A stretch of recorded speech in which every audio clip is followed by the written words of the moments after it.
네, 안녕하세요. DK입니다. 오늘은 구독자 요청 기업인 사이먼 프로퍼티 그룹에 대한 영상을 공유드리고자 합니다.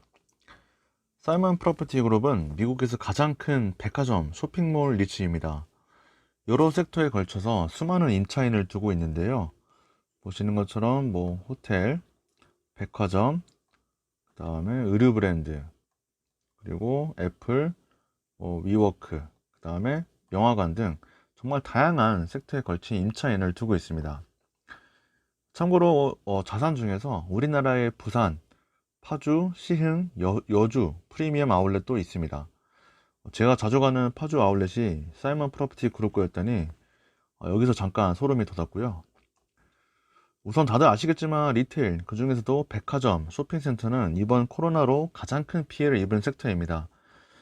코로나에 가장 취약한 섹터 4개를 보면은 그 중에서 2개가 백화점 그리고 쇼핑센터가 있고요. 그리고 코로나가 아니더라도 일반적으로 경기 변동에 가장 영향을 많이 받는 섹터 중 하나가 백화점입니다. 즉, 사이먼 프로퍼티 그룹은 코로나에 가장 크게 영향을 받았을 뿐만 아니라 일반적으로 경기 변동에 크게 영향을 받는다고 생각할 수 있습니다. 오른쪽에 보시면 올해 들어서 지금까지 이 리츠의 섹터별 수익률인데요. 보시면 호텔이 최악의 수익률을 기록하고 있는데 바로 그 다음이 백화점과 쇼핑몰입니다. 백화점은 마이너스 51.45%고요. 쇼핑센터는 마이너스 40.68%입니다. 실제로 사이먼 프로퍼티는 올해 들어서 지금 55.30% 빠졌습니다. 정말 엄청나게 빠졌죠. 근데 이게 저평가인지 아닌지는 조금 더 공부를 해보고 판단해 보도록 하죠. 그럼 지금 이만큼 타격을 받고 주가도 이만큼 빠졌는데 사이먼 프로퍼티가 이번 코로나에 어떻게 대응하고 있는지 한번 볼까요? 우선 부동산 등 자산 재개발이나 이 자본적 지출, KPX라고 하는데 이런 거를 모두 잠정적으로 중단하거나 취소해서 비용을 정말 최대한 줄이고 있습니다. 유동성 확보를 위해서 또 37.5억 달러를 추가로 차입했네요. 그리고 사이먼 프로퍼티는 최근에 그 쇼핑센터 기업인 타운만 인수 합병을 취소를 했어요. 갑자기. 왜 그랬을까요? 우선 사이먼은 크게 2가지 이유를 들었는데요. 첫째는 타워만이 코로나 바이러스에 적절히 대응하지 못했다. 즉, 어떤 운영 비용을 줄이는 등 그 어떠한 노력도 보여야 했었는데 그러지 않았다는 점을 들었고, 둘째는 이 지금까지 볼 수 없었던 그런 코로나 바이러스로 인해서 타워만은 그 가치가 근본적인 가치가 훼손되었고, 이 경우 인수합병을 취소할 권리가 있다는 겁니다. 어쨌든 저는 이 인수합병을 취소한 선택은 정말 잘한 거라고 생각합니다. 왜냐면은 인수 비용이 3.6 빌리언 달러인데 사실 이 돈이 지금 상황에서는 사이먼한테 굉장히 큰 돈이거든요. 그래서 뒤에서 다시 보겠지만 이 3.6 빌리언이면 사이먼 프로퍼티의 현재 현금성 자산과 전체 금액과 맞먹는 금액이거든요. 그래서 지금 사이먼 입장에서는 그렇게 큰 돈을 지출할 여력이 없다고 생각합니다. 그래서 이 부분 뒤에 다시 보겠고요. 아무튼 사이먼 입장에서는 좋은 선택이라고 생각하고, 반면에 타워만 입장에서는 굉장히 어이가 없고 좀 화가 나는 상황이겠죠. 그리고 리츠는 항상 이런 경제 위기가 터질 때 임차인 리스크가 있어요. 사이먼 프로퍼티도 예외가 아닌데, 최근에는 그 의류 브랜드인 갭이 임대료를 내지 않자 소송을 통해서 받아내겠다고 엄중 경고를 했습니다. 앞으로 더욱 많은 임차인들이 임대료를 내지 않을 리스크가 있지만, 사이먼 프로퍼티가 이렇게 강경한 태도로 임대료를 받아내겠다는 입장은 개인적으로 다행이라고 보고 있고요. 또 한 가지 긍정적인 부분은 2020년 3월 말 기준으로 봤을 때 임차율이 94%입니다. 작년 동기 대비 95.1% 대비 봤을 때 크게 빠지지 않은 수치이고요. 물론 1분기보다는 2분기가 코로나 바이러스 영향을 제대로 반영할 거기 때문에 2분기 말 기준 상황도 한번 봐야 되겠습니다. 근데 한 가지 제가 좀 마음에 안 드는 거는 사이먼 프로퍼티는 구체적인 임대료 회수율을 밝히지 않았다는 거예요. 왜 밝히지 않은지는 잘 모르겠어요. 어쨌든 CEO가 나서서 사이먼 프로퍼티는 밝히지 않겠다고 이제 입장을 표명했는데, 그래서 이 전체적인 섹터 평균을 보면서 사이먼 프로퍼티도 이 정도 되겠구나 유추를 해볼 수 있겠죠. 그래서 이 자료를 보시면 4월부터 6월까지 쇼핑센터 리츠의 임대료 회수율을 볼 수 있는데, 보시는 것처럼 다른 섹터에 비해서는 좀 회수율이 낮습니다. 낮지만 한 가지 고무적인 거는 6월달 회수율이 60.5%인데 전월 대비 상당히 크게 증가했다는 점입니다. 네, 물론 60.5%는 다른 섹터 보시면 다 95% 이상이거든요. 그래서 이런 섹터에 비해서는 상당히 낮은 수치라고 좀 볼 수 있습니다. 게다가 지금 백화점들과 리테일 업체들이 하나둘씩 파산 신청하고 있는데, 그래서 임차인의 이런 파산 리스크도 고려를 해봐야 됩니다. 2020년 3월 말 기준 임차율이 94%인데요. 2021년까지 만료되는 계약을 전부 다 연장하지 않고, 게다가 새로운 대체 임차인을 구하지 않는다고 가정했을 때 임차율은 최악의 경우 79%까지 하락하게 됩니다. 그래서 앞에서 살펴본 것처럼 임대료 회수율이 빠르게 회복되지 못하고, 또 계약이 연장이 되지 않고 새로운 대체 임차인을 구하지 못한다면 사이먼 프로퍼티 입장에서는 이 재정 상태가 상당히 악화될 수 있다는 점은 좀 염두에 둬야 될 것 같습니다. 이러한 상황에서 이제 부채와 차입까지 늘어나는 것도 재정 상태를 악화시킬 수 있는 요인이 되겠죠. 우선 현재 70억 달러를 추가적으로 차입이 가능하다고 밝히고 있고, 2020년 3월 말 기준 총 87억 불의 유동성을 확보했고요. 이 중에 순현금은 41억 달러입니다. 어쨌든 언제까지 이 상황이 지속될지 모르기 때문에 사이먼 프로퍼티 입장에서는 유동성 확보는 불가피하게 반드시 해야 되는 거고요. 그리고 상당히 낮은 금리로 차입했다는 것은 그나마 좀 위안이 될 것 같습니다.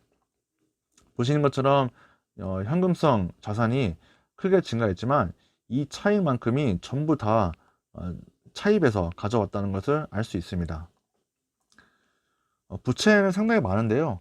일단 총 부채는 345억 달러입니다. 그 중에 2020년에 갚아야 될 돈은 27억 불, 2021년은 25억 불입니다. 당장 올해 부채는 방금 살펴본 것처럼 현금성 자산으로 올해 갚아야 할 금액은 커버가 가능하지만 내년도 부채까지는 상환할 수가 없습니다. 그래서 올해 상황이 일단은 개선이 되어야겠죠. 아니면 앞에서 본 것처럼 이 추가 차입을 통해서 당장 갚아야 할 돈을 또 갚아야겠죠. 일명 돌려막기라고 하죠. 그리고 부채 말고 지출 비용을 한번 볼까요? 일단 최악의 시나리오를 가정해서 매출이 0달러라고 한번 가정해 볼게요. 그러면 현재 사이먼 프로퍼티의 현금성 자산이 3.7 빌리언 달러이고 최대 차입 시 전부 다 끌어올 때 16.5 빌리언 달러거든요. 2020년 1분기 사이먼의 이 영업비용, 이 총 영업비용과 그 다음에 이자 비용, 여기 이자 비용이거든요. 이거를 다 더하면 0.89 빌리언 달러입니다. 그러면은 1년의 비용은 이번 분기에 4를 곱하면 얼추 나오겠죠. 그럼 총 비용은 3.5 빌리언 달러입니다. 그 다시 말해서 현재 사이먼이 갖고 있는 이 현금성 자산으로 올해 1년 동안 비용은 다 충당이 가능하다는 겁니다. 하지만 우리는 이제 매출이 0일 때를 가정했기 때문에 실질적으로 매출이 0이지는 않을 거잖아요. 그러니까 더 많이 매출이 발생할 거기 때문에 비용 충당 여력은 훌륭하다, 충분하다고 판단할 수 있습니다. 하지만 물론 여기에 방금 살펴본 것처럼 부채 상황도 있기 때문에 그것도 고려를 해야겠지만, 어쨌든 제가 봤을 때는 사이먼 그 프로퍼티의 재무 상태가 최악의 상태는 아니다. 생각보다 사이먼의 이동 상태는 괜찮다라고 결론을 내렸습니다. 그러면 언제쯤 좋아질까요? 이게 가장 중요하죠. 그래서 저는 사이먼 프로퍼티의 매출 구성을 좀 봤는데, 이 지역별로 보면은 일단 플로리다가 16.3%, 그 다음에 캘리포니아가 14.2%, 텍사스가 10.7%, 뉴욕이 7.3%로 이 4개 지역이 가장 큰 비중을 차지하고 있는데요. 이 미국의 어떤 리오퍼닝, 경제 재개 계획을 좀 보면은 일단 텍사스와 플로리다는 이제 재개를 하고 있고요. 그 다음에 뉴욕은 이제 부분적으로 재개를 하고 있고, 그 다음에 캘리포니아는 여기서는 지금 부분적으로 재개는 나오지만 7월 14일 날 전면 셧다운한다고 발표했습니다. 그래서 이 사이먼 프로퍼티 매출을 가장 많이 차지하는 지역들이 아직까지도 전면 재개하지 않거나 이제 부분적으로 한 지역이 많기 때문에 단기간에 회복되기는 어렵다고 좀 보여집니다.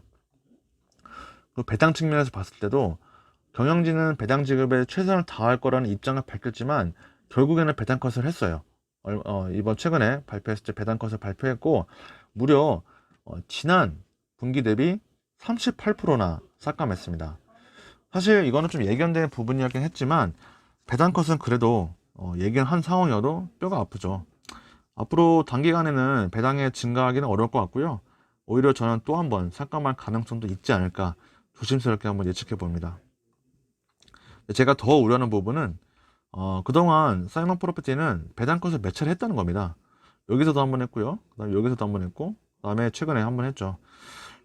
그래서 저는 앞으로도 만약에 사이먼 프로퍼티가 또다시 어려움이 찾아오면은 배당 컷을 할 가능성이 굉장히 크다고 보고요.